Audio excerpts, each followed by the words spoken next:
नमस्कार, स्वागत है आपका हरियाणा न्यूज 24 पर। मैं हूं प्रिंस लांबा। हरियाणा प्रदेश में लोकसभा चुनाव के अंदर आधी सीटें हारने के बाद अब बीजेपी ने विधानसभा चुनाव को लेकर बड़ा प्लान तैयार कर लिया है। मेगा प्लान लेकर बीजेपी ने विधानसभा चुनाव की तैयारियां शुरू कर दी है, कमर कस ली है। लेकिन कहीं ना कहीं बात की जाए अहिरवाल क्षेत्र की, जिस पर भाजपा मुंह धोए बैठी, क्योंकि पिछले दो चुनाव के अंदर देखने को मिला कि साफ तौर पर अहिरवाल क्षेत्र में भाजपा विजयी रही और उसी के चलते बीजेपी सरकार बनाने में भी सफल रही। लेकिन अब बीजेपी के लिए अहिरवाल क्षेत्र को जीत पाना भी एक बड़ी चुनौती बन चुका है। हालांकि भाजपा प्रयास कर रही है कि हरियाणा प्रदेश में जो सरकार के प्रति लोगों का गुस्सा है, जो एक सत्ता विरोधी लहर हरियाणा प्रदेश में चल रही है, उसको किसी ना किसी तरीके से रोका जा सके, उसको लेकर तमाम तरीके के उपाय अपनाए जा रहे हैं। लेकिन कहीं ना कहीं मुख्यमंत्री लगातार घोषणाएं, ताबड़तोड़ शिलान्यास कर रहे हैं, लगातार भर्ती प्रक्रिया तेज करके युवाओं को साधने का प्रयास किया जा रहा है। इसके अलावा कहीं ना कहीं पन्ना प्रमुखों को सक्रिय कर दिया गया ताकि बीजेपी को धरातल पर मजबूत कर सके, ग्राउंड से जो एक पॉजिटिव रिपोर्ट मिल सके। तो वही अब भाजपा ने लोकसभा चुनाव में अपने से छिटके वोट बैंक को दोबारा अपने साथ जोड़ने के लिए, यानी कि साफ तौर पर एससी वोटर्स को, एससी वर्ग के जो वोट बैंक है उसको साधने के लिए अभियान भी शुरू कर दिया है। लेकिन तमाम प्रयासों के बावजूद अब बीजेपी के सामने अंदरूनी घमासान एक बड़ी चुनौती बन चुका है। यानी कि नेताओं के बीच जो आपस की लड़ाई है वो भाजपा के लिए एक बड़ा खतरा फिलहाल विधानसभा चुनाव से पहले बना हुआ है। अब जहां बात की जा रही है अहिरवाल क्षेत्र की, तो यहां पर भी बीजेपी के नेताओं के बीच में ही एक अलग राजनीतिक, अलग सियासत देखने को मिल रही है। फिलहाल सबसे चर्चा में बादशाहपुर से पूर्व विधायक, हरियाणा सरकार में पूर्व मंत्री और फिलहाल चुनाव के लिए पुरजोर तरीके से टिकट की मांग कर रहे राव नरबीर सिंह का नाम आ रहा है। राव नरबीर सिंह जिन्होंने एक कार्यक्रम के माध्यम से अपनी बात स्पष्ट कर दी। उन्होंने साफ इशारा कर दिया, साफ संकेत दे दिया कि बीजेपी टिकट देगी तो चुनाव लड़ेंगे, अन्यथा बीजेपी अगर टिकट नहीं देगी तो भी चुनाव लड़ेंगे और ऐसे में कहीं ना कहीं नुकसान भाजपा का ही होगा। पहले राव नरबीर सिंह को सुनिए कि किस तरीके से उन्होंने अपनी जो मन की भड़ास है वो भरी सभा में निकाल दी और साथ ही इशारों में, बातों में भाजपा को भी खुली चुनौती दे गए, बीजेपी को भी सीधी सीधी चेतावनी दे डाली। सुन लीजिए राव नरबीर सिंह को। पार हुआ, कैंडिडेट को देख कर टिकट देंगे, मुझे टिकट मिलेगी। खुद ही को कर बुलंद इतना कि हर तदबीर से पहले खुदा बंदे से ये पूछे, बता तेरी रजा क्या है। सब कुछ पूछेगा आपसे, सब हाजिरी मारेंगे, सब टिकट देंगे, कोई नाटन वाला ही ना है आपके।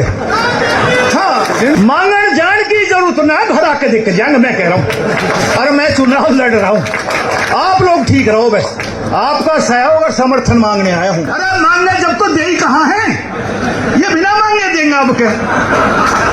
हाँ, जब हमारी ताकत देखेगा सब। मैं कह रहा हूँ 75 पार, 55 पार, 45 पार का नारा है क्या आपके? अरे जब नरबीर सिंह ने टिकट ना देने सरकार बनेगी कहाँ, बताओ? हाँ, हम बनाओगे सरकार, हमारी ताकत तो बनेगी, पूरे इलाके ने साफ कर देंगे टिकट ना देगी तो मैं कह के जाऊँ। मतलब यार एक बात बताओ आप भाई, मैं मोहन सिंह का पोता, महावीर का बेटा नरबीर सिंह, सब एक टाइम पर टिकट काटती। अरे बात सोचो, मतलब ऐसे को टिकट देते। अच्छा, 75 पार के नारे में 40 पर है ना। मेरी बादशाहपुर सीट 1.5 लाख वोटों की थी, बीजेपी ने टिकट दी ना, हार गई ना। यदि बीजेपी की वोट होती तो बादशाहपुर सीट जीतते ना। क्यों नहीं जीती बादशाहपुर की सीट भाई? हाँ, इनका दिमाग खराब होगा कि जिसने देते हम जीत जाएंगे, ऐसे नहीं जीत जाएगा। और आज मैं कह रहा हूं, इन एमएलए दोबारा टिकट देकर देखो, जीतो। हाँ, ये जो एमएलए के चुनाव लड़े, चुनाव हारे, जीत गए हैं, तो इन्हें दोबारा टिकट देकर देखो और फिर बीजेपी जीत के दिखाओ। मैं मानू बीजेपी की वोट है, बहुत कुछ बदलाव करना पड़ेगा पार्टी ने, भी सोचना पड़ेगा। और अब तो 3-3 सर्वे करवा रहे हैं कि कौन जीत सकता है, कौन हारेगा। तो मैं तो ये कह के जा रहा हूं कि तकरीबन मेरी बात हुई ऊपर, मैंने कहा जी नांगल चौधरी से होटल तक मेरी असेसमेंट ये है कि अभय सिंह राव तो एक मुकाबला करेगा, बाकी साफ है मैदान। अहिरवाल की नहीं, मैं नांगल चौधरी से होटल तक कह रहा हूं। कैंडिडेट बदलोगे, बीजेपी के पक्ष में लोग हैं, लेकिन यही कैंडिडेट रहे तो 11 बजे सुबह हार जाने, जीतते हैं ना इन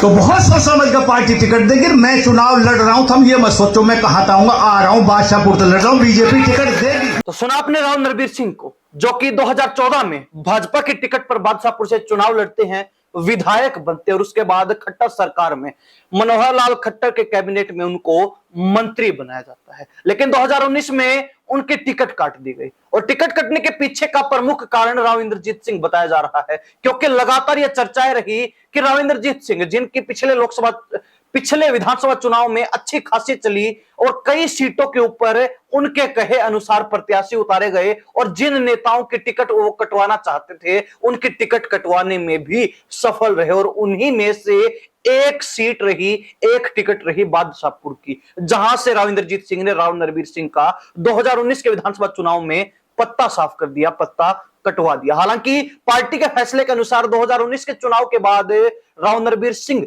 बिल्कुल चुप्पी साधे रहे, चुप नजर आए, किसी भी तरीके का कोई शोर शराबा नहीं हुआ, कोई भी हा हुल्लड़ नहीं हुआ और बिल्कुल जो शांतिपूर्वक पार्टी के फैसले को स्वीकार कर लिया। लेकिन इस बार 2024 के चुनाव से ठीक पहले राव नरबीर सिंह अलग तेवर लेकर कहीं ना कहीं भाजपा को ही चेताते हुए, भाजपा को ही चेतावनी देते हुए नजर आ रहे हैं। जिस तरीके से आपने सुना, राव नरबीर सिंह ने जो भी बातें कही उसका बड़ा गहरा प्रभाव भाजपा पर पड़ा है, क्योंकि बीजेपी जो लगातार फूक फूक कर कदम रख रही है, एक एक सीट का हिसाब ले रही है ताकि विधानसभा चुनाव में किसी ना किसी तरीके से तीसरी बार सरकार बनाई जा सके, नायब सिंह सैनी दूसरी बार मुख्यमंत्री बन सके। लेकिन कहीं ना कहीं राव नरबीर सिंह के शब्दों से साफ पता चलता है कि बीजेपी जिस क्षेत्र को अपना गढ़ मानती है, भाजपा जिस क्षेत्र में अपने आप को सबसे मजबूत मानती है, उसी क्षेत्र में अब घमासान छिड़ा हुआ है, उसी क्षेत्र में अब चुनाव लड़ने को लेकर, टिकट लेने को लेकर होड़ लगी हुई है और नेता एक दूसरे को ही काटते हुए नजर आ रहे हैं। और ऐसे में कहीं ना कहीं सरकार की, अपनी ही पार्टी की बगावत होना भी लाजमी है, और वही बात जो है राव नरबीर सिंह के शब्दों के माध्यम से भी देखने को मिली। हालांकि राव नरबीर सिंह ने खुला ऐलान कर दिया है कि बीजेपी 2019 की तरह अगर टिकट काटती है तो इस बार वो चुप नहीं बैठने वाले, इस बार वो चुनाव जरूर लड़ेंगे, पक्का लड़ेंगे, चाहे निर्दलीय ही क्यों ना लड़ना पड़े, और अगर बीजेपी टिकट देती है तो मजबूती से चुनाव लड़ेंगे। ये बात राव नरबीर सिंह क्लियर कर चुके हैं। लेकिन राव नरबीर सिंह के भी रास्ते इतने आसान नहीं है, क्योंकि इस बार बादशाहपुर विधानसभा क्षेत्र से जहां एक तरफ पूर्व मुख्यमंत्री मनोहर लाल खट्टर के पूर्व ओएसडी जवाहर यादव ने ताल ठोक दी है, जवाहर यादव भी एक मजबूत दावेदार की तरह सामने आए हैं और कहीं ना कहीं पीछे हटने का नाम नहीं ले रहे, तो वही